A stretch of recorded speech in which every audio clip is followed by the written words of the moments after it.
ओम नमः सिद्धेभ्य। जय श्री ओम नमः सिद्धेभ्य। जय श्री ओम नमः सिद्धेभ्य। मंगलम भगवान वीरो मंगलम गौतमो गणे मंगलम कुंद कुंदाद्यो जयंदर्मोस्तु मंगलम सर्वमंगल मांगल्यम सर्व कल्याण कारकम प्रधानम सर्वधर्माणां जैनम जयतु शासनम जैनम जयतु शासनम जैनम जयतु शासनम मोक्षमार्गस्य नेतारं वेतारं कर्म भूभृतां ज्ञातारं विश्वतत्त्वानां वन्दे तद्गुणलब्धये वन्दे तद्गुणलब्धये। तत्वार सूत्र नाम का ग्रंथ जिसके रचयिता आचार्य उमा स्वामी जी हैं। सम्यक दर्शन और ज्ञान चारित्र जो कि मोक्ष के मार्ग हैं जिनकी एकता, उसके बारे में सबसे पहले हमारा पहले अध्याय के माध्यम से उनका साक्षात्कार हुआ। कल हम जो पढ़ रहे थे, 5 प्रकार से जो अर्थ दिए जाते हैं, उसको एक जो कुछ बचा है उसको जल्दी से समाप्त करके अपन आगे बढ़ते हैं। तो आगे और भी अच्छी सुंदर सुंदर बातें हैं। और पहले अध्याय में जो कुछ हमने पढ़ा है अब तक, हो सकता है कुछ विस्मृत भी हो गया हो, तो परिशिष्टों के माध्यम से उसका एक रिवीजन भी होगा। तो अपन देखते हैं 20 में।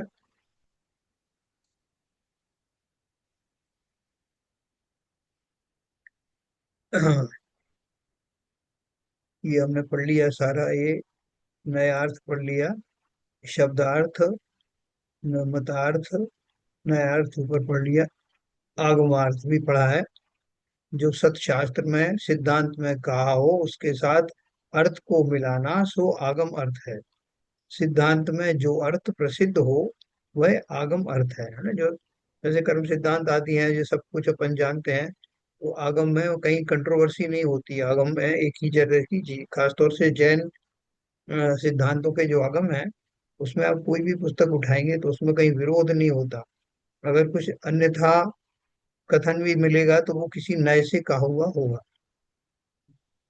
फिर हमने पढ़ा था भावार्थ। भावार्थ में जो, जैसे टीका लिखी है, कोई सूत्र लिखा है, श्लोक लिखा है, तो उनके पहले शब्द आदि शब्दार्थ देते हैं, फिर अन्वयार्थ देते हैं, इसको विश्लेषण करके बताते हैं।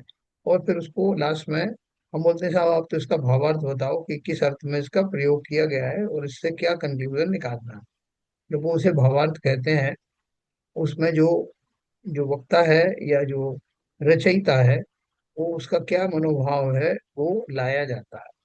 जो टीकाकार होते हैं, अलग अलग टीकाकार होते हैं, वो भी प्रयत्न यही करते हैं कि जो उसकी मूल भावना है उसको भावार्थ के रूप में बताया जाए। तात्पर्य अर्थात इस कथन का अंतिम अभिप्राय या सार क्या है कि परमात्मा रूप वीतरागी आत्मद्रव्य ही उपादेय है। देखो, पूरे शास्त्रों का जिनेन्द्र देव के द्वारा खिरी दिव्य मणि से जो भी द्वादशांग की रचना की गई है, उन सब शास्त्रों का एक ही उद्देश्य है। चाहे वो आप चरणान योग से आए, प्रथमान योग से आए, करणान योग से आए अथवा द्रव्यान योग से आए, कथन एक ही है कि मुझे इस संसार से निवृत्त होकर के मुक्ति के मार्ग में प्रशस्त होना है और एक दिन मुक्त हो जाना। क्योंकि संसार में कहीं सुख नहीं है, इसका कंक्लूजन हमने कई जगह पढ़ लिया। और ये तो जनेतर भाई भी बहुत बार समझते हैं, दूसरे दर्शनों में भी ये दिया है। तो संसार से मुक्ति के जो उपाय हैं, वो उपायों को ही अलग अलग अनुयोगों के माध्यम से बताया गया है। तो तात्पर्य अर्थात इस कथन का अंतिम अभिप्राय सार क्या है कि परमात्मा रूप वीतरागी आत्मद्रव्य ही उपादेय है। इसके अतिरिक्त कोई निमित्त या किसी प्रकार का राग विकल्प उपादेय नहीं है। यह सब तो मात्र जानने योग्य है। एक परम शुद्ध स्वभाव ही आदरणीय है। भाव नमस्कार रूप पर्याय भी निश्चय से आदरणीय नहीं है। इस प्रकार परम शुद्धात्म स्वभाव को ही उपादेय रूप से अंगीकार करना सो भावार्थ है ना। देखो, ये कभी ये कथावाचक हैं, बहुत प्रसिद्ध अभी भी है, जो इनके वैष्णवों की तरफ से कथा आदि पढ़ते हैं। तो उनसे कभी किसी ने एक इंटरव्यू लिया, उनसे पूछा कि आप क्या चाहेंगे, अगर आपको मौका मिले भगवान बनने का तो क्या आप भगवान बनेंगे? तो उन्होंने बोला कि नहीं, मैं तो भक्त के रूप ही मैं ही बना रहना चाहूंगा, मुझे भगवान भगवान नहीं बनना। बहुत पहुंचे हुए वो कथावाचक हैं। तो इसका अर्थ आप जी समझ लीजिए कि जैसे हमारे यहाँ कहा है कि भक्त नहीं भगवान बनेंगे, तो वहाँ ज्यादातर लोग बोलते हैं कि भैया भगवान बन के क्या करेंगे, भगवान तो एक ही है। वो मानते ही नहीं कि और हम भी भगवान बन सकते हैं। और दूसरा ये कि अगर और बन भी सकते हो तब भी मुझे तो उसी में आनंद मिलेगा कि मैं उनके, वो जो तथा कथित भगवान है उनके चरणों में पड़ा रहूं, उनका दासानुदास बना रहूं, यही मेरे लिए उपादेय है। तो ऐसी जो कोई बात है, जैन सिद्धांत में ऐसा नहीं कहा गया है कि भगवान नाम का कोई एक ही व्यक्ति है या उसी को बनना चाहिए और हमको हरिदास बने रहना चाहिए। ऐसी ना होकर के हमारे यहाँ तो मूल सिद्धांत में है कि सभी सभी आत्माएं भगवान बनने के योग्य हैं। और भगवान का स्वरूप क्या है? देखो, जब वो लोग बोलते हैं कि भगवान एक ही है, तो उन्हें अपने स्वरूप का पता नहीं, क्योंकि वो ये मानते हैं कि सृष्टि का कर्ता धर्ता हर्ता एक ही व्यक्ति है, जो, उसे कुछ भी कहो, अलग अलग धर्मों में उसका कोई नाम दिए हुए हैं, तो वो ही सब कुछ करता धरता है और हम तो कुछ कर ही नहीं सकते हैं, ना हम कभी मुक्त हो सकते हैं, या तो हम स्वर्ग में चले जाएंगे या उनके चरणों में पड़े रहेंगे। ऐसा जो भ्रांतियां हैं। तो ललित जी, ये स्थिति अच्छी है कि हम भी भगवान बने, या वो अच्छी है कि हम खाली किन्हीं भगवान के दास बने रहे? कौन सी स्थिति अच्छी?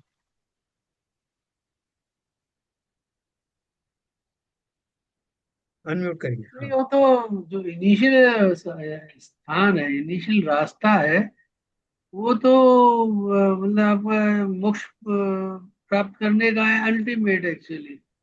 तो जो शुरू वाला रास्ता है वो तो हमको छोड़ना नहीं चाहिए मेरे ख्याल से, तो क्योंकि रास्ता तो मोक्ष के जाने का वही है फाइनली। तो इसको हम छोड़े, नहीं नहीं गए, ठीक नहीं, ठीक नहीं, तो ठीक है, उतनी बात नहीं है। वैसा व्यवहार हमें रखना ही है, और ऐसा रखते हुए और हायर लेवल पे पहुंचना है, मेरा ऐसा सोचना है। हाँ, लेकिन अपन मोक्ष क्यों जाए? अपन को मान लीजिए भगवान की भक्ति करने में, भगवान के चरणों में पड़ा लेने से ही अपना सब कुछ मिल जाता है, आनंद आनंद मिलता है, तो हम खुद भगवान क्यों बने? नहीं, लेकिन जो जो जीव ऐसा है, इस विचार का है, वो इस लाइन में जा ही नहीं रहा ना कि मैं ये बन रहा हूँ, मैं वो बन रहा हूँ।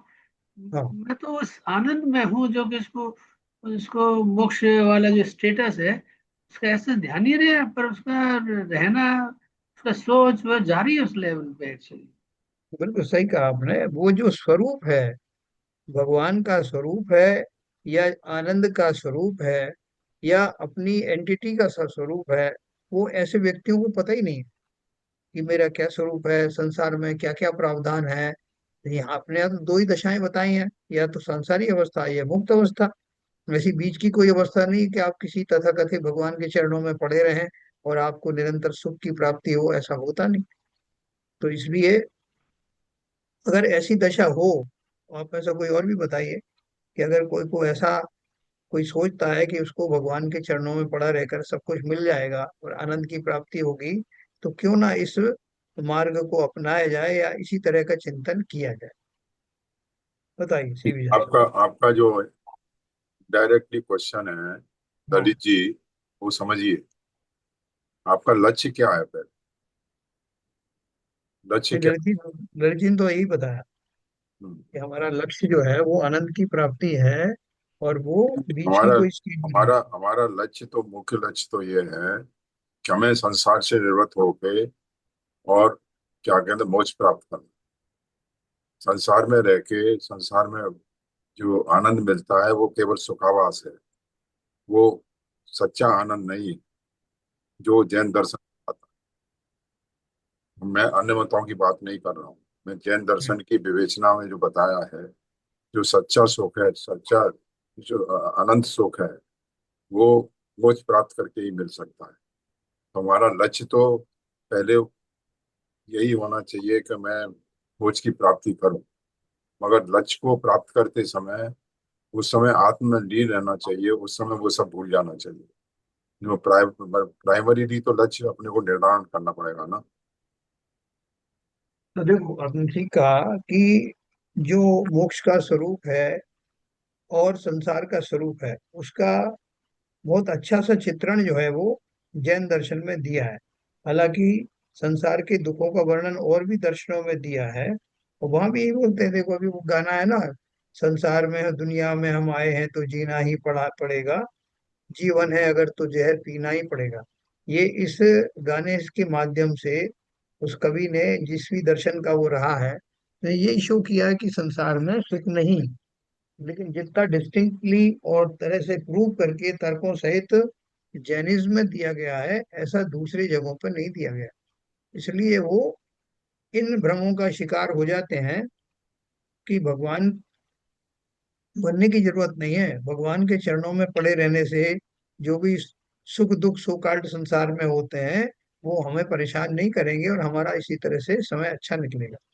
ऐसा उनको भ्रम की स्थिति बनी रहती है। एनीवे, हमारे जो सिद्धांत है, जो उनको जिनेन्द्र देव को बहुत बहुत जो है आ, उनका भगवान आता है कि जिन्होंने हमें उस संसार की दशा और मोक्ष दशा दोनों के बारे में बहुत क्लैरिटी के साथ बताया। तो ये हो गया। इस प्रकार परम शुद्धात्म स्वभाव को ही उपादेय रूप से अंगीकार करना स्वभावार्थ है।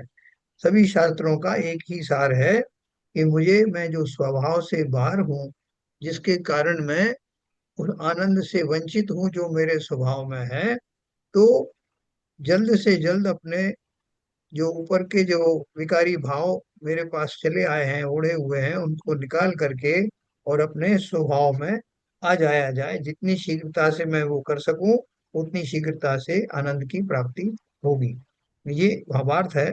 सभी पूरे आगम का, सिद्धांतों का, सबका भावार्थ यही है कि मैं ज्ञानानंद स्वभावी हूँ, लेकिन वर्तमान पर्याय में अपना स्वभाव न जान पाने के कारण मैं दुखी बना हुआ हूँ। तो ये हो गया भावार्थ में। ये 5 प्रकार से शास्त्रों का अर्थ करने की बात समय सार, पंचास्तिकाय, बृहद द्रव्य संग्रह, परमात्म प्रकाश की टीका में है। यदि किसी शास्त्र में वह ना कही हो, तो भी प्रत्येक शास्त्र के प्रत्येक कथन में इन 5 प्रकार से अर्थ करके उसका भाव समझना चाहिए। ये क्या बोल रहे हैं कि जो उन्होंने जो मूल मूल ग्रंथों का जो आपको वो दिया है, उनमें तो वो क्लैरिटी के साथ दिया है, पर बोल रहे हैं कि किसी शास्त्र में अगर आपको एकदम डायरेक्ट नहीं पढ़ने को मिले, तो आप ये समझ लेना कि ये उसका अर्थ भी, उनके भाव भी यही है। तो ये सबको क्लियर हुआ होगा। अभी देखो, जो अपन ने नए पढ़े थे, तो नए का संक्षेप में फिर से एक स्वरूप बताया। नए का स्वरूप संक्षेप में निम्न प्रकार है। सम्यक नय सम्यक श्रुत ज्ञान का अवयव है, और इससे वह परमार्थ से ज्ञान का यानी उपयोगात्मक अंश है, और उसका शब्द रूप कथन को मात्र उपचार से नय कहा है। इस विषय में श्री धवला टीका में कहा है, शंका है कि नय किसे कहते हैं।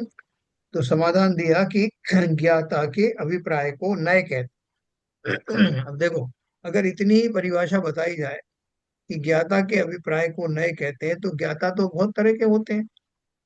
ज्ञाता, अब इसमें आपको ज्ञाता शब्द को परिभाषित करना पड़ेगा और अभिप्राय शब्द को परिभाषित करना पड़ेगा।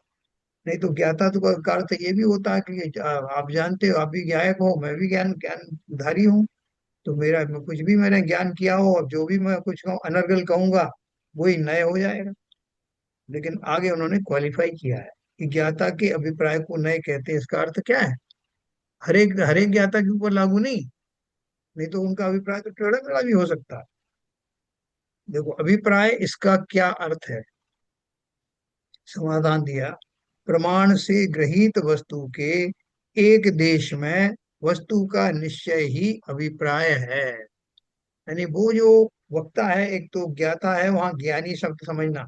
ज्ञाता ऐसा साधारण ज्ञाता नहीं, मतलब उसको जो यथेष्ट ज्ञान है, जो सम्यक ज्ञान आप कह सकते हो, जैसे वो ज्ञान है वो।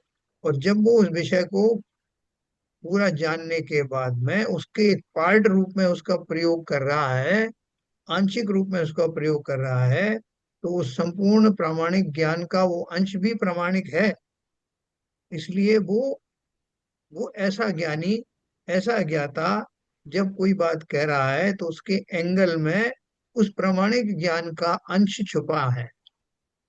इसलिए तब हम उसको ये मान के चलेंगे, भैया इन्होंने कुछ कहा है, इसका कुछ ना कुछ मतलब जरूर है, और पॉजिटिव है, वो अनर्गल नहीं। इसलिए उन्होंने परिभाषा दी कि ज्ञाता के अभिप्राय को नय कहते हैं। और नय क्या है? प्रमाण ज्ञान का, यानी कोई वस्तु या व्यक्ति के बारे में संपूर्ण ज्ञान प्रामाणिक तौर पर हो, उस ज्ञान को या समय ज्ञान हो, उसका अंश को नय कहते हैं। ये आपको ललित जी क्लियर हुई बात? नय किसे कहते हैं? नहीं सर, नहीं इतना समझ में नहीं आया इतना। हाँ देखो, नय किसे कहते हैं। जैसे आपने एक हाथी के बारे में पूरा ज्ञान किया, आप हाथी पालते हो, हाथी या सबको मालूम है जगत में कि आप हाथी रखते हैं, और सब जानते हैं कि आपसे ज्यादा हाथी के बारे में कोई नहीं जानता, और ये फैक्ट भी है। तो अब आपने किसी को बताया कि भाई साहब जो मेरा हाथी है ना, उसका जो एक जो पैर है, वो चारों पैर उसके खंबे जैसे होते हैं। मैं आपको खाली बता रहा हूँ समझाने के लिए, जिन्होंने हाथी नहीं देखा उनके लिए मैं बता रहा हूँ कि उसके पैर जो है खंबे जैसे होते हैं। तो जो सुनने वाले हैं वो उसकी बात पे विश्वास करेंगे।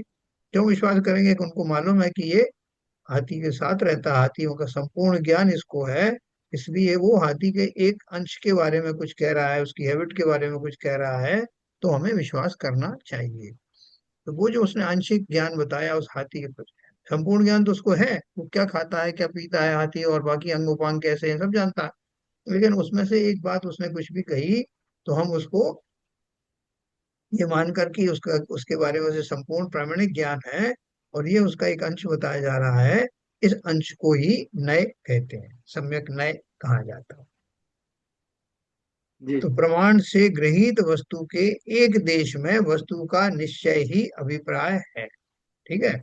जो नए से जो भी कुछ कहेगा वो व्यक्ति, हमें वो समझ में आए नहीं आए, हम बाद में उसको समझ सकते हैं, लेकिन विश्वास हमें है कि ये व्यक्ति जो है इसका ज्ञान प्रामाणिक है, इसलिए ये जो भी कह रहा है, जो वो अंश हमको समझ में नहीं भी आया तो हम समझ लेंगे, लेकिन ये बिल्कुल सही होगा, ऐसा विश्वास है ना। अपन अपने पिताजी के ऊपर विश्वास करते हैं, माता जी पे विश्वास करते हैं, उनके उन्होंने कुछ कहा है कि ये कर लो, तो अपन करते हैं।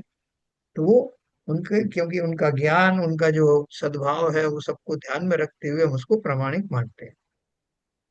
तो प्रमाण से गृहीत वस्तु के एक देश माने आंशिक में वस्तु का निश्चय ही अभिप्राय है। यह युक्ति अर्थात प्रमाण से अर्थ के ग्रहण करने अथवा द्रव्य और पर्याय में से किसी एक को अर्थ रूप से ग्रहण करने का नाम नय है। प्रमाण से जानी हुई वस्तु के द्रव्य अथवा पर्याय में वस्तु के निश्चय करने को नय कहते हैं, यह इसका अभिप्राय है। मैं भी आपको इसको समझाऊंगा। प्रमाण और नय से वस्तु का ज्ञान होता है, इस सूत्र द्वारा भी यह व्याख्यान विरुद्ध नहीं पड़ता। इसका कारण यह है कि प्रमाण और नय से उत्पन्न वाक्य भी उपचार से प्रमाण और नय है। एक बात उन्होंने सिंपल ये कही है। अब आप जब किसी को पूरा ज्ञान है किसी वस्तु के बारे में, तो आप बोलोगे कि वो नयों की जरूरत क्या है? वो सीधा प्रमाणिक ज्ञान है ना, उसको संपूर्ण ज्ञान प्रस्तुत कर दे। तो वो किस्त किस्त में या पार्ट पार्ट में क्यों बता रहा है? वो नयों की जरूरत क्या है? तो नयों की जरूरत है क्या भाई, बताओगे? भाई एक एक साथ एक बार में पूरा विवरण नहीं किया जा सकता है। बराबर। तो इसलिए उसके अंश अंश में, जैसे आपने बहुत बढ़िया एग्जांपल दिया हाथी रखने वाले इंसान का, जिसको पूरा उसका ज्ञान है, तो उसके बारे में जब विस्तृत जानकारी देगा, तो उसके अंश अंश में उसके पार्ट में बता रहा है। तो नए का जो, ये यही तो साधवाद का हमारा सिद्धांत है। हम्म। अनेकात्मवाद का यही तो सिद्धांत है कि कौन सी बात किस नए से कही गई है, किस अपेक्षा से कही गई है। बाकी बातें, बाकी जो भी चीजें सब जोड़ करके कही जाती हैं। बराबर। और एक देश, उसका जो दृष्टांत दिया जाता है, उसी को नय कहते हैं, इसलिए नय का क्या कहते हैं, हमने आश्रय लिया है। बिल्कुल सही कहा। अभी जैसे अपने यहाँ एक बात कही जाती है कि साहब जो बगुला होता है ना, ध्यान के बारे में आप जो है बगुले का ध्यान देखो कैसा होता है। तो उसके द्वारा क्या बात बताई गई है? काग चेष्टा बको ध्यानम, है ना? और कुछ है वो आगे। तो बोलते हैं कि ये इनके द्वारा, मतलब अगर आपको देखना है, हाँ, और क्या है वो, स्वान निद्रा तथैव च, मतलब इन सब के ये प्रसिद्ध हैं कि उनसे आपको कुछ सीख लेनी है और उनमें क्या कुछ भरा हुआ है। तो जब उसने कहा कि जो बगुले का जो ध्यान है, इनका ध्यान कैसा है, बगुले के ध्यान जैसा है। तो ये शब्द जो कहे गए हैं, बगुले की और कोई चीज नहीं ली, उसकी ध्यान की, खाली उसका ध्यान लिया गया है। वो क्यों लिया गया है? क्योंकि उसको कंपेयर करना था किसी के ध्यान के साथ में। तो उन्होंने इतना ही बात मात्र कहा कि जिस तरह से बगुले का ध्यान है वैसा ही इनका ध्यान है। इसका अर्थ क्या हुआ कि हमें भी ये पता है कि बगुले का ध्यान कैसा होता, और ये इन्होंने उस बगुले को टारगेट करके क्या बताना चाहा, है ना? ये नयों के माध्यम से आपने बिल्कुल फोकस्ड बात बताई है कि ये व्यक्ति जो ध्यान कर रहा है वो बगले जैसा इसका ध्यान। इसका अर्थ क्या है कि बगले जो बता रहा है उसको तो बगले का ध्यान है ही, और वो जानता है या सोचता है कि हमको भी वो किंचित ज्ञान होगा, तभी उसने उसका एग्जाम्पल दिया। तो उसका ज्ञान प्रमाणिक है। तो उसने अंश में बताया कि जिस व्यक्ति को कंपेयर कर रहा है कि इसका ध्यान बगले जैसा है, तो वो इंडिकेट कर रहा है कि इस व्यक्ति की मनोदशाएं वो बगुले के ध्यान जैसी है, जो कि खाली मछली को पकड़ने के लिए ऊपर ऊपर से झूठा ध्यान लगाता, अंदर में उसके कुटिलताएं चल रही हैं। ऐसा बताने के लिए उसने खाली आपको एक इशारा किया कि जिस तरह से बगले का ध्यान होता, पूरी चीजें एलेबोरेट करने की जरूरत नहीं। तो इसी तरह से नयों के माध्यम से जैसे सीवीएन साहब ने बताया, वक्ता को बहुत बड़ी बातें करनी, बहुत सारी चीजें बतानी है आपको।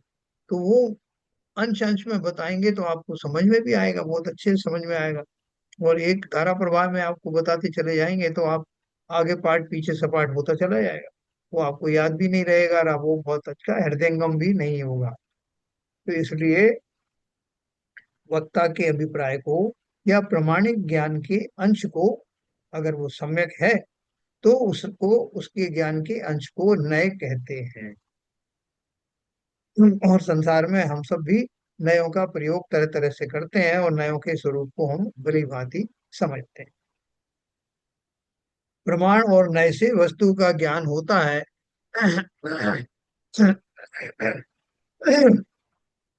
इस सूत्र द्वारा भी यह व्याख्यान विरुद्ध नहीं पड़ता। ये अपन ने पढ़ा। यहाँ श्री वीर सेनाचार्य ने उक्त वाक्य को उपचार से नय कहकर ज्ञानात्मक नय को परमार्थ से नय कहा। पंच अध्यायी में भी नय के दो प्रकार माने। देखो अभी इसमें ज्यादा कंफ्यूज नहीं होना, क्योंकि विषय इसमें आया हुआ है, इसलिए मैं उसको पूरा पढ़ देता हूँ। और जो परिभाषा मैंने आपको नई की बताई है, ये जो स्वरूप हमने समझा है, अभी उसमें कंफ्यूज मत होना। तो बाकी उसकी जो एडिशनल इंफॉर्मेशन है वो भी पढ़ देते हैं, किसी को उससे और ज्यादा कुछ राह खुलती है तो अच्छा होगा। देखो इन्होंने लिखा है, पंचाध्यायी में भी नय के दो प्रकार माने हैं। द्रव्य नयो भाव नय है, स्यादिति भेदादि विद्वाचा सो अपि यथा पौदगलिका पौदलिका किल शब्दो द्रव्यम भावश्च चिदिति जीव गुण। वह नय भी द्रव्य नय और भाव नय इस प्रकार के भेद से दो प्रकार का है। जैसे कि वास्तव में पौद्गलिक शब्द द्रव्य नय कहलाता है, तथा जीव का गुण जो चैतन्य यह है वह भाव नय कहलाता है। अर्थात नय ज्ञानात्मक और वचनात्मक के भेद से दो प्रकार का है। उनमें से वचनात्मक नय द्रव्य नय तथा ज्ञानात्मक नय भाव नय कहलाता है। देखो इसका क्या अर्थ है कि हम जो शब्दों के द्वारा जो बात समझते हैं वो फिजिकल है ना, तो वो द्रव्य नय है शब्दों के द्वारा, और उसके पीछे जो भाव समझाया जाता है तो वो भाव जो है वो क्या कहलाता है? ज्ञानात्मक या ज्ञानात्मक नय कहलाता है, या भाव नय कहलाता है। उनमें से वचनात्मक नय तो द्रव्य नय तथा ज्ञानात्मक नय भाव नय कहलाता है। कोई भी बात को, कोई वक्ता ने कुछ बात कही आपसे, कुछ अंश के बारे में वर्णन किया, और वो वर्णन उसने शब्दों के द्वारा किया, जो शब्द आपके कान में पड़े। तो शब्द पढ़ने के, सुनने के बाद भी अगर आपके भाव उसमें नहीं गए कि ये क्या कहना चाहता है, तो वो द्रव्य नय तक ही सीमित रह गया। उसकी वार्ता जो है वो ज्ञान नय या भाव नय के रूप में परिवर्तित नहीं हुई। अगर उस व्यक्ति ने, वक्ता ने अपना मंतव्य भली प्रकार से आपको समझा नहीं पाया, शब्द तो आप तक आ गए लेकिन उसका मंतव्य आप नहीं समझ पाए, तो इसलिए वो जो भाव नय है वो आप तक नहीं पहुंचा।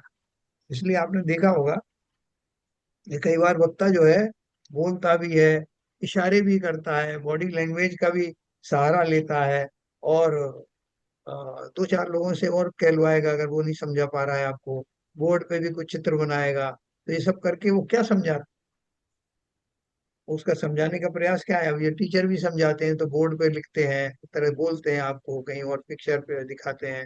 नहीं, किसी का भी अगर कोई अभिप्राय होता है, हाँ उसको व्यक्त करने के लिए पहले भाव में आएगी चीज, और उसके बाद हाँ, उसको वचनात्मक या शब्दात्मक रूप में आएगी। तो correct, हाँ, उसका नए के दो प्रकार तो वैसे भी स्वाभाविक वो तो ही हो गए, सही है, द्रव्य और भाव नय। उसमें कोई बिल्कुल। नई चीज नहीं है। आपने हर एक विवेचन में हर चीज को दो भावों में विभाजित किया है, द्रव्य और भाव में। बराबर। तो यहाँ नय को भी द्रव्य और भाव में, और उसका प्रैक्टिकल एग्जाम्पल भी है कि जो चीज व्यक्त की जाएगी पहले भाव में आएगी, उसके बाद उसका द्रव्य स्वरूप लेगी। भाव में, हाँ देखो दो बातें हैं, भाव में आएगी जिसे बताने का भाव आया कि मुझे आज इसको ये बताना है, टीचर बच्चों को, यस। ये भाव आया। फिर वो उन शब्दों को प्रॉपरली उनको संयोजित करेगा, शब्दों के माध्यम से बताएगा, बॉडी लैंग्वेज से बताएगा। और उसको जब लगेगा कि बच्चों को समझ में अभी नहीं आया है, तो वो और भी तरीके से बोर्ड पे लिखेगा, कहीं आपको वीडियो दिखाएगा, ये सब करके उसका मंतव्य जो आपको कुछ बतलाने का है। तो उसके लिए जो दोनों दोनों नए चलेंगे, उसके भाव नए, शब्द नए, और उसके बाद में सुनने वाला जो श्रोता है उसके अंदर भी ये है। पहले उसके पास में द्रव्य नय आएगा, बाद में वो समझेगा अच्छा इनका कहने का अर्थ ये था। ठीक है ना? देखो ये सब प्रैक्टिकल चीजें हैं। स्वामी कार्तिकेय विरचित द्वादशानुप्रेक्षा में नय के तीन प्रकार कहे हैं। अब वस्तु के धर्म को, उसके वाचक शब्द को और उसके ज्ञान को नय कहते हैं। अब इन्होंने और ज्यादा एलिबोरेट कर दी उस परिभाषा को। ये वस्तु के धर्म को, यानी वस्तु की के अंदर क्या गुण है वो, और उसको कौन से शब्द से बताया जा रहा है वो, और फिर उसका ज्ञान, ये सब जो है मिल करके नए होते हैं। जैसे मैं आपको अग्नि के बारे में बताऊं कि अग्नि का धर्म क्या है? जलाना, या गर्म हो गर्म करना, ये उसका हाँ जो स्वरूप है। अब मैं आग कहते ही आपको, चूंकि आपको उसके भाव पता है, आग कहते ही अग्नि का स्वरूप आपके ध्यान में आ जाता है, और उसके बारे में और दूसरा आपका जो ज्ञान है कि अग्नि क्या क्या कर सकती है, कैसा विध्वंस कर सकती है, जब अग्नि लगती है तो उसे कैसे बुझाया जाता है। तो ये सारी चीजें, ये तीनों मिल करके उस वस्तु का संपूर्ण स्वरूप के बारे में आपको बताता है। अब उसमें से एक पार्टली बात करूं, तो भाई साहब अग्नि को तो आप जानते हो उसका क्या स्वरूप होता है, तो उसको कहने की जरूरत नहीं। लेकिन कोई छोटा बच्चा हो, पहली बार अग्नि देख रहा है, तो अपन उसको हाथ लगा के दिखा देते हैं, जिससे कि वो उससे डर के रहे। तो ये जो तीनों चीजें हैं, वस्तु का धर्म, उसको कहने के लिए शब्द। जो शुरू में बच्चे को थोड़ी मालूम कि ये जो जल रहा है, जिसमें से गर्मी निकल रही है, उसका नाम आग है। तो शब्द से उसको रिलेट करना पड़ता है, और फिर उसका जो पर्याप्त ज्ञान है कि इससे दूर रहना चाहिए, इससे ये नुकसान होता है। तो तीन चीज हो गई। वस्तु अग्नि जलाने का काम करती है। दूसरा जलाने का मतलब उसका ऊर्ध्वगामी स्वभाव होता है, उसमें चमक होती है, इसमें आतप होता है, ये उसके गुण है। फिर उसका आग, उसका शब्द है आगे अग्नि। और ज्ञान क्या है उसके बारे में कि ये किसी भी वस्तु को जला सकती है, पानी आदि से बुझ जाती है, अलग अलग किस्म की आग को अलग अलग चीजों से बुझाया जाता है। ये तीनों में से कोई भी बात होगी तो वो नए का रूप में बताई जाएगी, अंश रूप में, अंश अंश करके आपको बताई जा सकती है। इस तरह से नए के तीन प्रकार भी कहे गए। सो सोचिए को धम्मो वाचय सद्दो वितस्य धम्मस तम जान तम नाणम ते तिन्निवि नय विशेषाय। जो वस्तु का एक धर्म, उस धर्म का वाचक शब्द और उस धर्म को जानने वाला ज्ञान, ये तीनों ही नय के विशेष हैं। है ना, जैसे मैंने ऊपर बताया आपको, वस्तु का एक धर्म, उस धर्म का वाचक शब्द और उस धर्म को जानने वाला ज्ञान, ये तीनों ही नय के विशेष हैं। इसमें तीन चीज क्या हो गई, नीचे और दिया भावार्थ में, वस्तु का ग्राहक ज्ञान, उसका वाचक शब्द और वस्तु, इनको जैसे प्रमाण स्वरूप कहते हैं वैसे ही नए भी कहते हैं। यानी नए भी उसी तरह से, सिर्फ एक बात कहना चाहते हैं वो, जो जो बातें प्रमाण के रूप में विस्तार से बताई जाती हैं, वही बातें नए के माध्यम से संक्षेप में बताई जा सकती, सिंपल बात। और वो उतनी ही प्रामाणिक है जितना कि संपूर्ण ज्ञान प्रामाणिक है। ठीक है सीवीएन साहब। बिल्कुल सही। आगे है जैन नीति अथवा नय विवक्षा। जैन नीति में जो निश्चय नय और व्यवहार नय का बहुत ज्यादा जो कथन आता है, तो उससे बहुत सारे लोग भ्रमित भी होते हैं और बहुत सारे लोगों का भ्रम निकल भी जाता है। अभी जो नए मंदिर बन रहा है उसमें भी एक भाव चित्र लगवाया जा रहा है, उसमें आपको ये जो नए की वो बारे में भी बताया जाएगा आपको, शादियात के बारे में, उनसे बहुत सारे मैसेज जाएंगे। तो देखो जैन नीति अथवा नय विवक्षा क्या है। एके नाकर्षन्ति श्लथयन्ति वस्तु तत्वमितरेण अन्ते न जयति जैने नीतिर्मंथान नेत्रमिव गोपी। पुरुषार्थ सिद्धोपाय में हमने ये पढ़ा। पुरुषार्थ सिद्धोपाय नाम का ग्रंथ किसने लिखा था?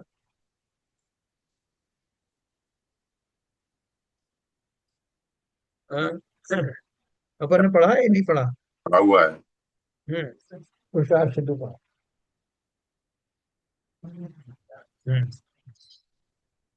चलो देखो अभी अपन बात करते हैं। मथानी को खींचने वाली ग्वालिनी की तरह जिनेन्द्र भगवान की जो नीति अर्थात नय विवक्षा है, वह वस्तु स्वरूप को एक नय विवक्षा से खींचती हुई तथा दूसरी नय विवक्षा से ढीली करती हुई अंत अर्थात दोनों विवक्षाओं से जयवंत रहे। देखो आजकल तो लोग जानते नहीं है कि पहले वो जो छाछ होती थी उसको भिगोया जाता था, दही को, तो उसमें से जो घी वगैरह निकालते थे छाछ अलग हो जाता था।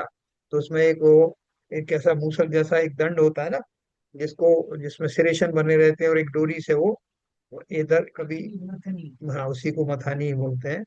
एक एंड को ढीला करते हैं, दूसरे को खींचते हैं, फिर इसको खींचते हैं, दूसरे को ढीला करते हैं।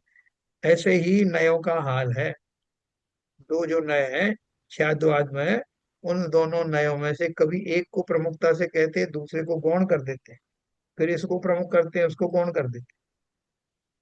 भगवान की वाणी शाद्वाद रूप अनेकांतात्मक है। वस्तु का स्वरूप मुख्य तथा गौण नय की विवक्षा से ग्रहण किया जाता है। जैसे जीव द्रव्य नित्य भी है और अनित्य भी है, द्रव्यार्थिक नय की विवक्षा से नित्य है तथा पर्याय आर्थिक नय की विवक्षा से अनित्य है। यही नय विवक्षा है। हाँ? तो ये संसार की जो सभी चीजें हैं, इनमें आप इस तरह से लगा लेना। अनेकांत मतलब बहुत सारे उसके गुण होते हैं, अनेकांत माने उसके जो गुण हैं वो हैं, और उनको कहने के जो तरीका है वो नयों के माध्यम से किया जाता है। और जब कोई कह रहा है इसको, अभी जैसे किसी ने आपसे कहा कि भाई साहब मैं आपको बताता हूँ कि जीव नित्य भी है और अनित्य भी है, जीव की बात नहीं, सभी द्रव्यों के बारे में कहे, पुद्गल के बारे में भी कहे कि जीव नित्य भी है या द्रव्य नित्य भी है और अनित्य भी है। तो जब वो कह रहा है तो उसके कुछ बैकग्राउंड उसके मन में होगा ना। आप समझ रहे हो कि ये ज्ञानी व्यक्ति है, कोई ऐसा पागल तो है नहीं ये कुछ भी बोल रहा है। तो इसका कुछ मंतव्य जरूर होगा। ये बोल रहा है कि द्रव्य नित्य भी है और अनित्य भी है। तो अपन विश्वास पूर्वक फिर उससे आगे की बात सुनते हैं या उससे पूछते हैं कि भाई साहब हमको समझ में आया नहीं, आप बताइए कि नित्य का सापेक्षा से और अनित्य सापेक्षा से। तो वो तो जानता है ना, लेकिन उसने आपको शाद्वाद के माध्यम से आपको ये दोनों चीजें बता दी। अब आपको समझ में आ गया तो ठीक है, नहीं आया तो आप पूछ सकते हो। तब वो आपको कहेगा कि भैया समस्त वस्तुएं अपने स्वभाव के आधार पर नित्य हैं। जो उनका मूल स्वभाव है, लकड़ी का मूल स्वभाव, जो लकड़ी का स्वभाव, जो लकड़ी किसे कहते हैं, उसका कुछ स्वभाव होता होगा ना, उसमें कुछ क्वालिटीज होती हैं जब लकड़ी कहते हैं।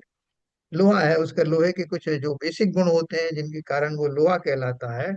उसका जो डेंसिटी है, उसका जो और उसके लक्षण है, वो सारे उसके जो मूल स्वभाव है। और वो मूल स्वभाव के कारण से वो सभी, जिन जिन में वो मूल गुण होंगे, जो मूल गुणों में विराजित होंगे, ऐसे सभी लोहे के टुकड़े या लकड़ी के टुकड़े अपने अपने स्वरूप में रहने के कारण उस रूप में कहे जाएंगे। लेकिन अगर वो उनका स्वरूप बिगड़ गया किसी कारण से, तो वो फिर वो उस अपेक्षा से नहीं रहेंगे। वो बोलते हैं ये तो साहब खत्म हो गया। तो खत्म हो गया मतलब वो अनित्य हो गया। अर्थात स्वरूप के माध्यम से सभी वस्तुएं नित्य हैं और विकारी भाव के अनुसार वो अनित्य हैं, पर्यायों की अपेक्षा से अनित्य हैं, पर्याय बदलती रहती। अभी जो पुद्गल द्रव्य है, किसी व्यक्ति का शरीर है, हमारा आपका शरीर है, तो शरीर का जो भी मूल रूप से जैसे स्कंद बने रहते हैं, जहाँ आंख लगी है आंख लगी है, कान की जगह कान है, पूरा जैसे एक मनुष्य का देह है, वो वैसे ही लगी हुई है। तो इस अपेक्षा से मनुष्य का शरीर जो है वो, सब मनुष्यों का शरीर स्थायी रूप से नित्य है, जैसा रहता है वैसा रहता है। लेकिन पर्याय की अपेक्षा से वो बदलता रहता है। और लास्ट में उसकी पर्याय ऐसी बदलती है कि उसमें आग लगा दी जाती है। आग लगाने के बाद में क्या उसमें शरीर बनने की योग्यता समाप्त हो जाती? बताओ भाई। शरीरों में आग लगा देते हैं तो वो जो नहीं राख। नहीं हाँ, नहीं, वो सब वर्गणाएं फिर से वही हो जाती हैं और फिर से नया बन जाता है। कभी भी कोई द्रव्य खत्म ही नहीं होता। बहुत बढ़िया। तो फिर अपन क्यों चिल्लाते रोते रहते हैं? वो तो ठीक है, वो अलग तो बात पर्याय है। बदल गई ना, पर्याय बदल गई उसकी। तो वो कहते हैं कि हम मरने से बहुत दुखी हो जाते हैं। जब कोई जीव जन्म लेता है, हम उसकी इंक्वायरी नहीं करते कि जीव कहाँ से आया है, किसने भेजा है, मेरे ही घर क्यों आया है, यही जीव क्यों आया है, आगे चल के क्या करने वाला है। ज्यादा चक्कर में नहीं पड़ते। हाँ, उसे ये खुशियां मनाते हैं। इंफॉर्मेशन देने के लिए कोई ब्यूरो ही नहीं है, नहीं तो चले हाँ, तो जाएं, कोई लेकिन बनता ही नहीं है। नहीं, हमें जिज्ञासा भी नहीं होती, एक बार भी सोचते नहीं है कि मेरे ही घर क्यों आया, या ये लड़का क्यों आया है, लड़की क्यों आई है, वो कितने दिन तक रहेगा, क्या पता कब तक साथ रहेगा, ये पहले जाएगा कि मैं पहले जाऊंगा, कितने सारे क्वेश्चंस हैं। लेकिन हमारे मन में आते ही नहीं। वहां हम प्रकृति के ऊपर विश्वास करते हैं, भैया जो आया ये तो एक रूटीन है, आता है। तो फिर जब उसे रूटीन माना है तो मरण को भी रूटीन मानो ना। भैया वो मरण हमसे बर्दाश्त नहीं होता, हमने इतने दिन पाला पोसा ये सब किया, उसके साथ रहे, और अचानक से भगवान ने छीन लिया। इससे तो भगवान नहीं देता तो ये अच्छा था, ये सब बात करते हैं ना अपन। तो हम एक तरफा बात करते हैं। प्रकृति के वो वरदान या जो व्यवस्थाएं हमें अच्छी लगती हैं उनका, उनके ऊपर कोई क्वेश्चन नहीं। धन मेरे पास ही क्यों आया, इतना धन मुझे क्यों आ रहा है, उसका भी क्वेश्चन नहीं करता कि मैंने कभी कोई पुण्य किए होंगे, जैसे कि वो देव लोग करते हैं ना, कि हम देवगति में कैसे आए उनको अपने अवधि ज्ञान से पता लगता है। तो कोशिश करते हैं जानने की। हमने कभी कोशिश नहीं की कि धन आदि आए, अच्छे के लिए नहीं की, कभी बुरे के लिए करते हैं। पता नहीं साहब कौन से कर्म का उदय आया, ये ऐसा मेरे साथ ही क्यों हुआ है, अब कैसे ठीक होगा, और जिसने ये कष्ट दिया है उसका बुरा कब होगा, उसके लिए सब सोचते हैं। एक तरफी बात है, करते हैं कि नहीं? तो देखो वास्तव में क्या है कि ये जब ये कहा ना कि द्रव्य नित्य भी है अनित्य भी है, तो नित्य जब कहते हैं तो हम खुश हो जाते हैं कि हम हमेशा रहने वाले हैं, नहीं हम कभी मरते नहीं, बहुत अच्छा है आत्मा का स्वभाव। लेकिन उन्होंने कहा भाई साहब आप इस खुशी मत रहना, द्रव्य अनित्य भी है।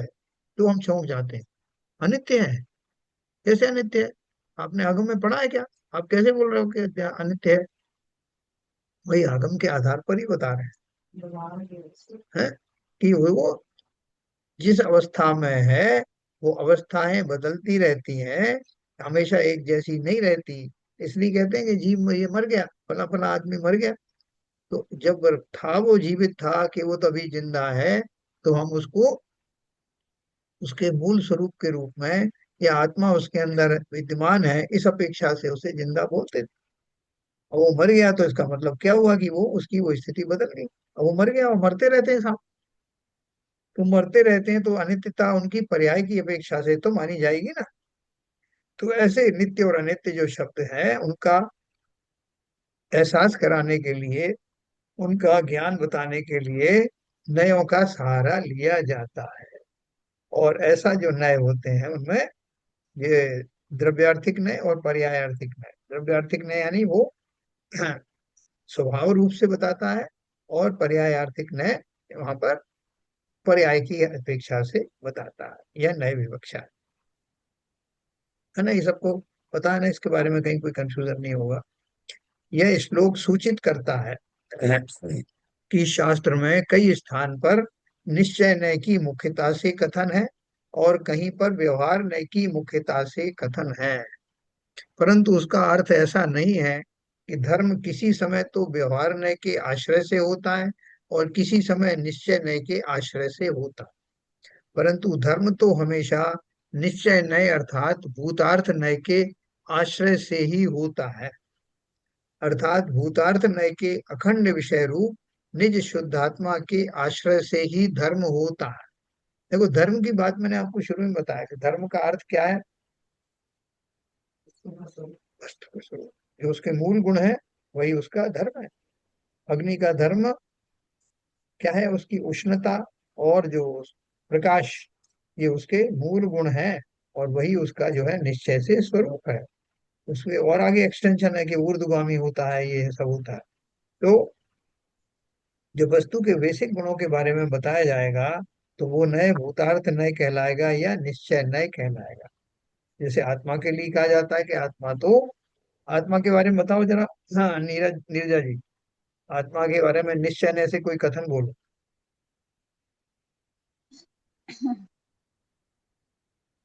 आत्मा के बारे में कहेंगे ये शाश्वत है, हम्म। कभी नष्ट नहीं होती, और इसकी अपनी एक आइडेंटिटी है। जितनी आत्माएं हैं, सारी आत्माएं मिलके एक नहीं है, हर आत्मा की एक आइडेंटिटी है। यह शाश्वत है, ये दिव्य है, पवित्र है, यही कहेंगे। इसमें राग द्वेष नहीं है। इस शरीर में जाती और हुई आत्मा। सर्व ज्ञान है, ज्ञान स्वरूप है, शांत स्वरूप है, शक्ति स्वरूप है। हम्म। बहुत दर्शन बढ़िया। है। हाँ हाँ, और बताओ, जितना बता सकते हो बताओ। जिस शरीर अनंत दर्शन है आत्मा में। हम्म। रत्नत्रय है। हाँ। ओके। ओके, बहुत बढ़िया। और ये शाश्वत तो निर्जन ने बता दिया है। और हाँ, जो भी वो केवल उसका स्वभाव जानना और देखना है। बहुत बढ़िया। हम्म। और दुखी रहना उसका स्वभाव है? नहीं। इसके अनंत चतुष्टय की धारी है। हाँ। अनंत सुख, अनंत वीर, अनंत ज्ञान, अनंत दर्शन, ये चारों शक्ति रूप से उसमें विद्यमान है। बहुत बढ़िया, बहुत बढ़िया। और कुछ चीज बताओ एक आध। आत्मा नित्य है। हाँ हाँ। रूपी है। अरूपी है? मूर्तिक है क्या? अरूपी मूर्तिक है? है। मूर्ति क्या मूर्ति। मूर्तिक है, मोनोलिथिक है। एक और रह गया, रूप गंध वर्ण स्पर्श तीनों से भिन्न है ये पुद्गल का स्वभाव है।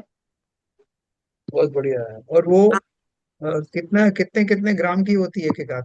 जिस शरीर में वो जाती शरीर हुई। प्रमाण होती है, शरीर प्रमाण जितने आत्मा के जितना शरीर होता है उतने प्रमाण में फैली होती है। हाँ, ये तो उसका जो है संकोच विस्तार रूप होता है ना। हाँ, और भी कोई बताना चाहे? कुछ थोड़ा सा आत्मा के बारे में मौका मिला है आज, बताओ। शैलन जी नहीं है? चलो ललित जी बताओ आप। मैं जो है एक्चुअली ये जितने प्रॉपर्टी से बताए वो तो सब ट्रू प्रॉपर्टी है ही है, हाँ। लेकिन क्या ऐसी ऐसी स्थिति होती है कि उसका जो अवस्था है वो उसमें अपराणिक या दूसरे शब्द है ना, वो उसमें आराचित भी होता है एक्चुअली इस स्थिति में। तो जो इनिशियल आइडियल कंडीशन है वो तो आपने बता दिया, लेकिन जो हम्म। दूसरी हमारी प्रॉपर्टीज हैं जो कि विकारी भाव है। बेकार भाव है या इस तरह की चीजें, वो क्या उसमें हो जाती है या वो नहीं रहती है? देखो आपने एक अच्छा पॉइंट उठाया है कि आत्मा का जब मैं स्वभाव की बात कर रहा हूँ तो हम ये भी कह सकते हैं कि विकारी अवस्था में आत्मा में बहुत सारे दुर्गुण जो है, बहुत सारी अशुद्धताएं आ जाती हैं। तो वो अशुद्धताएं विकारी अवस्था तक ही सीमित रहती हैं। अरे आत्मा में ही विकार उत्पन्न होते हैं, उसमें आप कह सकते हैं वो संसारी अवस्था में आत्मा में राग द्वेष कषाय आदि होते हैं, वो होते हैं जिसके फलस्वरूप उसके अलग अलग कर्मों का बंध होता है। उन कर्मों का जब जो उदय आता है तो उसमें अलग अलग तरह के सीन दिखाई देते हैं, तरह तरह की आपदाएं आती हैं। और कभी उनके पुण्य आदि फल मिलते हैं तो उसमें जीव को जो है सांसारिक अवस्था में सुख आवास आदि होता है। लेकिन ये सारी आपने उसकी कौन सी अवस्थाएं बताई? सांसारिक अवस्था। बिल्कुल आपने सही कहा। जो आत्मा की बात कर रहे हैं तो मैंने मुक्त अवस्था आत्मा तो आपसे कहा नहीं था। इसलिए आत्मा की ये दूसरी जो अवस्था है उनके बारे में भी यथा योग्य वर्णन किया जा सकता है। तो दोनों तरह से अभी आपने नए के हिसाब से बताया ना, तो आत्मा ज्ञान आनंद स्वभावी भी है, नहीं भी है, ऐसा कह सकते हैं क्या? कह सकते हैं। पर्याय अवस्था से क्या कहते हैं? हाँ, जब शुद्ध अवस्था में नहीं है तो एक मैंने स्वभाव से बताया, एक विभाव से बताया। अब निगोदिया जीव होता है, उसका तो ज्ञान का क्षम इतना कम होता है कि उसको कुछ होता ही नहीं है। तो पर्याय दृष्टि से क्या नाम है? अगर आपको ये ज्ञान नहीं होगा तो आप कहोगे दूसरों से जो थोड़े अज्ञानी हैं, उनसे कहोगे भैया आत्मा तो शांत स्वभाव ही है, आत्मा तो आनंद का भंडार है, सुख का भंडार है। तो बोले आपका सुख कहाँ है? आप तो मुझे सुखी दिखाई नहीं देते। तब ये बताया जाता है कि ये मेरा स्वभाव है, मैं उस स्वभाव में जाने के लिए ही तो ये सारे प्रयत्न कर रहा हूँ। ये सारी मेरी दशाएं, मेरा शास्त्रों का अध्ययन, मेरे पूजन पाठ में जिनेन्द्र देव की स्तुति, ये सब मैं इसलिए तो कर रहा हूँ कि मैंने एक निर्णय लिया है, एक उस पर पहुंचा हूँ कि संसार में यानी संसारी अवस्था में जीव उन पर्यायों को धारण करता है जो विकारी पर्याय है। और उन विकारी पर्यायों की मौजूदगी में जीव अपने उन सुखों का वेदन नहीं कर पाता जो कि उसके स्वभाव में बसा हुआ है। तो सारे सारे जो जितने भी साधक हैं वो कहाँ भाग रहे हैं, है ना? तो ये हमको बहुत अच्छे से पर्याप्त ज्ञान होना चाहिए कि आत्मा का स्वभाव क्या है और मैं अभी तक सुखी क्यों नहीं हूँ। इतना मैं आत्मा के गुणगान करता हूँ, मैं ज्ञानानंद स्वभावी हूँ, फला हूँ, ढिमका हूँ, लेकिन वो सुख का वेदन मुझे क्यों नहीं होता? हाँ, सुख का वेदन क्यों नहीं होता, ये बताओ जरा, कोई स्ट्रांग पॉइंट बताओ कि मुझे सुख का वेदन क्यों नहीं कर पाता। मेरे को केवल क्योंकि विकारी सुखाभास ही होता है। भेद सुखाभास। विज्ञान नहीं जानता हूँ। जब तक आप आत्मा के अंदर सौ में लीन नहीं रहेंगे, तब तक आपको सुख का आवाज, जो अनंत सुख है, उसका आवाज नहीं होगा। वास्तविक सुख है जो जो आत्मा का नैसर्गिक गुण है। जो आप संसारी अवस्था में आपको सुख का आभास होता है वो केवल सुखाभास है। वो क्षणिक होता है, वो अपनी काल अवधि के हिसाब से रहता है। उसके पुण्य के उदय की वजह से जो भी सुखाभास होता है वो केवल सुखाभास ही रहता है।